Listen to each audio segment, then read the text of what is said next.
made continuous by the family. Richardson, Pitts, Poindexter. Theirs is a rich legacy rooted in the Deep South, at a time when lives were harder but simpler, where belief in God and family was paramount to survival, when slavery ruled the day.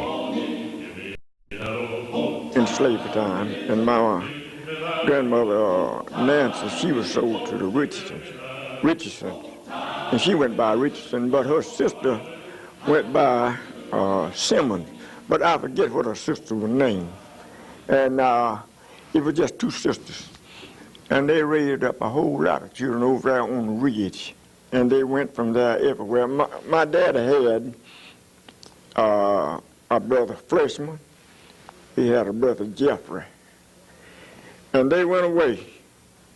One of them went to, let me see, what's the name of that place? Was in Texas. It might come to me after a while. But anyway, he went away, and we never heard from him no more. My grandmother was the issue of an unknown white plantation owner, and her mother was a young slave girl. It was a custom back in those days for the plantation owner to show his hospitality by giving a visitor, a young slave girl, to be his bedmate for the night. And most of the time she would be a young virgin. This happened to this would be my great-grandmother, and she bore my grandmother. Her name, Cherry Pitts, and her husband, J.C. Poindexter. My mother and father had 7 children, 2 boys and 5 girls. My father was a preacher. He was pastoring 4 churches at the time, at different times.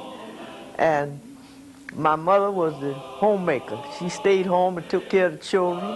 My grandfather kind of treated her like one of his children. I think she was younger than, quite a few years younger than he was. And he kind of treated her like one of his children. My dad was a person, he always believed in people working, but he didn't believe in working himself. He thought it was his job to see that everybody else worked. Now, see, and furthermore, I'm about to forget to tell you. See, my dad, he was a preacher and a school teacher. He did both.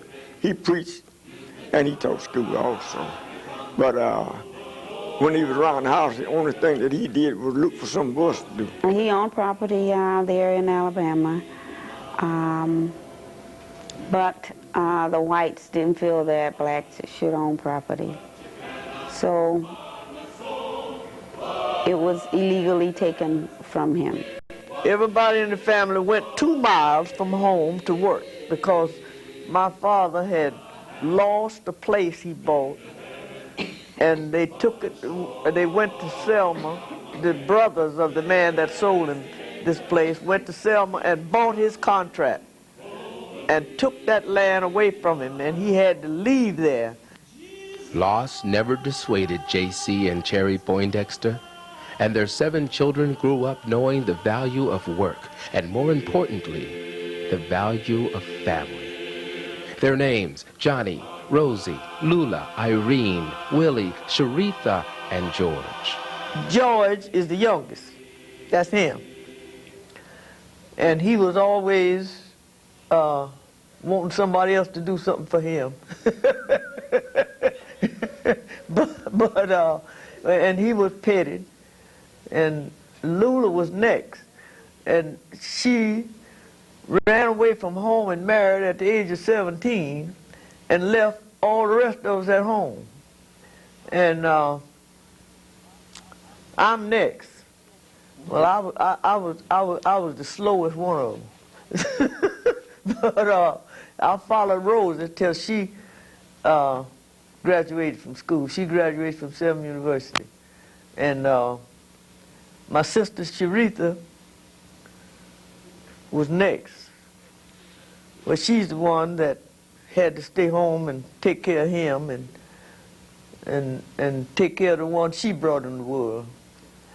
And Irene was the fastest and the smartest one.